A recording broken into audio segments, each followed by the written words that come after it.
Hey guys, Liz here. I wanted to make a Resto Druid guide while I'm taking a break from pushing high keys, so in this video I'm going to quickly go over stats, talents, legendaries, soulbind conduits, and a basic healing rotation for Prideful. If you have any questions, be sure to comment it below and I'll get back to you soon. Going into stats first, the most important thing to remember is that intellect is our number one by far. For secondaries, build haste mastery or haste versatility. Haste Mastery is more healing oriented with hot stacking, and Haste Versatility is more damage oriented. However, Intellect is our best stat, so make sure you are not dropping item level just to get better secondaries. Next, I think it's important to talk about talents, because Resto Druid talents are definitely different this season from what we expected. For talents, I currently run Cenarian Ward, Wild Charge, Balance Affinity, Heart, Soul, Spring Blossoms, and Flourish. I've run Abundance before in the first row instead of Cenarian Ward, when I used the Memory of the Mother Tree legendary, and it is good for spamming regrowths when you're just group healing a lot and keeping full rejuves out. But generally I now just run Ward because it does a lot of healing and it is always a solid pick. For the second row, if Wild Charge mobility isn't required, you can take Renewal instead for a nice self-heal. I take Balance Affinity and Heart of the Wild in the next two rows for damage with Convoke the Spirits. In the last rows, I take Soul, Spring Blossoms, and Flourish. I find running Soul Flourish is a nice burst of healing on a relatively short 1.5 minute CD, and in this season the damage patterns hit hard, so you need to press a healing CD in response to a lot of things. Taking Flourish gives you an extra short healing CD to press, and instead of convoking to heal, you can now save that convoke for damage with Flourish. It's nice to be able to Soul Wild Growth with rejuves out and flourish all your hots for a nice big healing burst. You'll see in my gameplay videos that I do that on Prideful. Then I can convoke afterwards with the Prideful buff for damage. This season, Resto Druids haven't really taken photosynthesis anymore in high keys. I don't run photosynthesis ever, but I think it may still be good in lower keys where the group damage hasn't really ramped up enough to outpace the healing of Life Bloom on yourself. For Legendaries and Mythic Plus, there are three viable options. Verdant Infusion for pure healing, Circle of Life and Death for damage, and Memory of the Mother Tree. I've used all three of these Legendaries in high keys before, and my current two that I use the most right now are Verdant Infusion and Circle of Life and Death. I want to talk about Verdant Infusion first because it recently got buffed this patch, and it is now really valuable when used with Cenarian Ward. It extends HOTS for 10 seconds now instead of 8, which means if you Cenarian Ward somebody, and Swift Nun them right away, you can get another Swift Minute on them before it expires to extend it again. This means you can get 100% uptime on Cenarian Ward, which is really, really good. This is what I'd recommend for a healing-focused legendary in Mythic Plus. If you don't like this legendary and still want a healing-focused legendary, then I'd recommend Memory of the Mother Tree.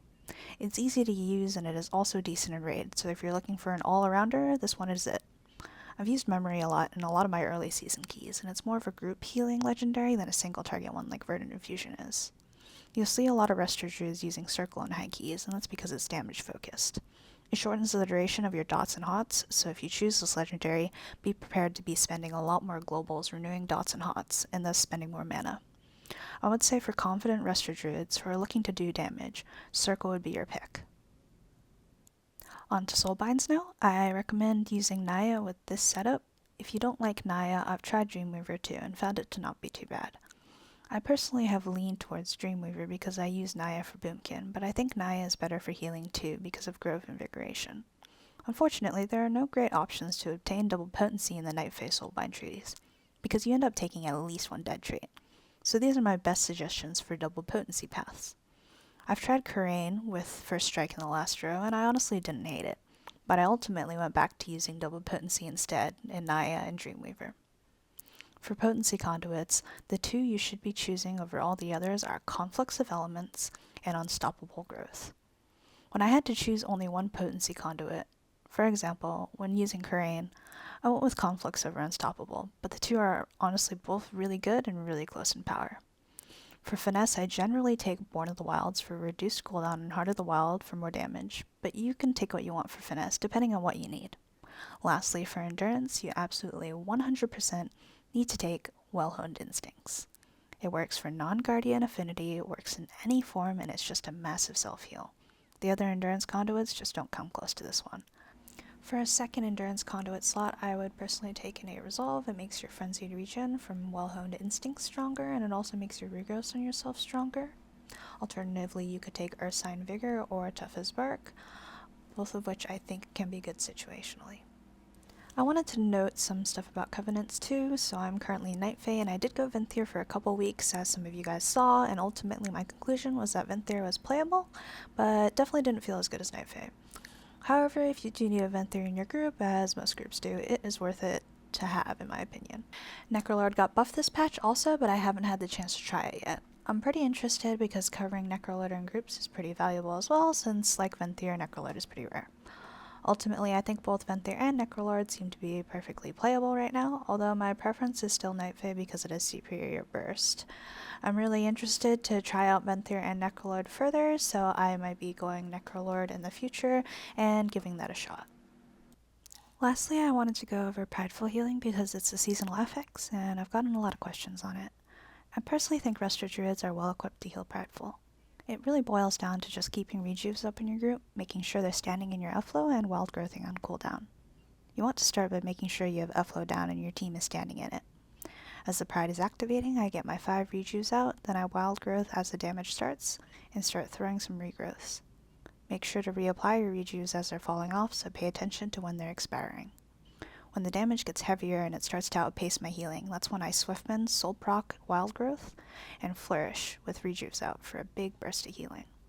Soul of the Forest is good for group healing on Pride because you can use it to buff your Wild Growth. Then as Flourish is falling off, I reapply my rejuves, then I hit Wild Growth and Trank.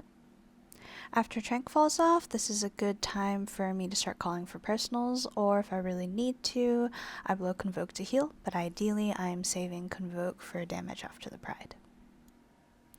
So that's all I really wanted to talk about for today. I wanted to keep it relatively short, but if there's something you have unanswered, leave a comment and I'll get back to you.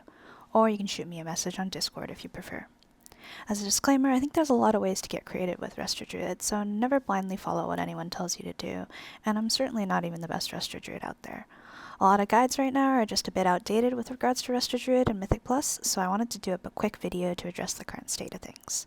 Anyway, thank you guys for watching, and definitely send your support to all the great teammates I have in my videos.